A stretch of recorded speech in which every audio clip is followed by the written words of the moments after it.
Сәлеметсіз бе, бастайық. Естіліп тұрмын сіздерге.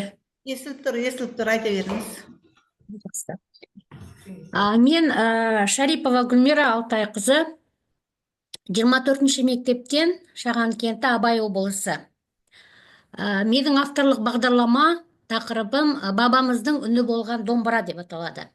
Бағдарламаның мақсаты домбыра аспабын ұлттық тәрбие құралы ретінде кеңінен қолдана отырып, аспапқа деген қызығушылығын арттырып, оқушыны домбырада ойнауға үйрету.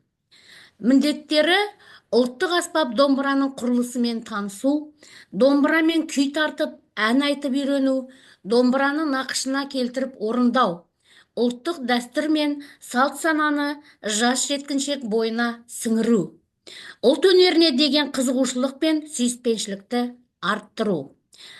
Осы жұмыстан күтілетін нәтиже қазіргі заман талабына сай домбыра аспабын жақсы деңгейде меңгерген, халықтық музыка тарихынан хабардар, эстетикалық тәрбиелі, дүние танымы жоғары, жан-жақты қалыптасқан, бәсекеге қабілетті жеке тұлға даярлау.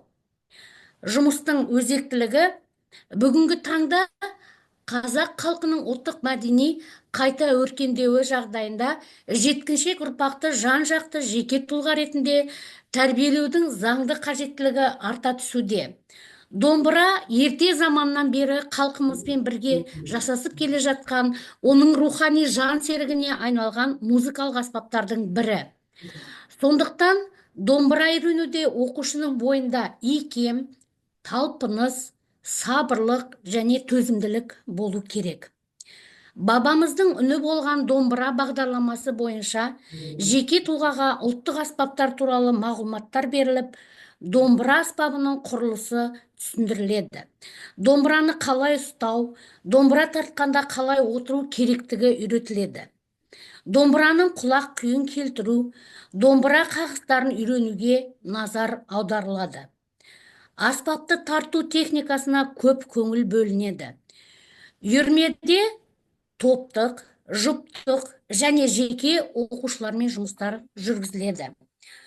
Халық күйлерін үйрету нәтижесінде шеберлікке қол жеткізгендігі айқындалады. Музыка пәні бойынша ашық ойлар сабағы, семинар сабақ, пайымдау сабағы, сайыс сабақ, шығармашылық ізденіс сабақ, саяхат сабақ, тағы басқа түрлері авторлық бағдарламада сәтімен топтастырылған. Сазгерлердің шығармаларын оқыту қарапайымнан күрделіге қарай оқыту негізінде жасалған. Сұрыпталған жаттығу тапсырмалар таным деңгейлеріне байланысты материалдарды меңгере алу қабілеттері және ойлау қабілетін дамыту ескерілген. Дамытушылық нәтиже алу үшін қажетті пәндік, педагогикалық, психологиялық және ұйымдастырушылық жағдаяттарда ұтымды қолданылған. Үйірме оқушыларды ұлттық өнерге баулу мақсатында ұйымдастырылады.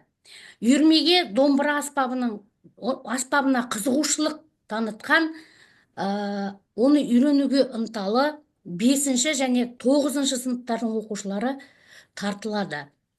Менің ойымша, енді үйірменің балаларға берері көп. Тыңдағандарыңызға көп-көп рахмет. Жақсы, рахмет. Сау болыңыз. Сау болыңыздар.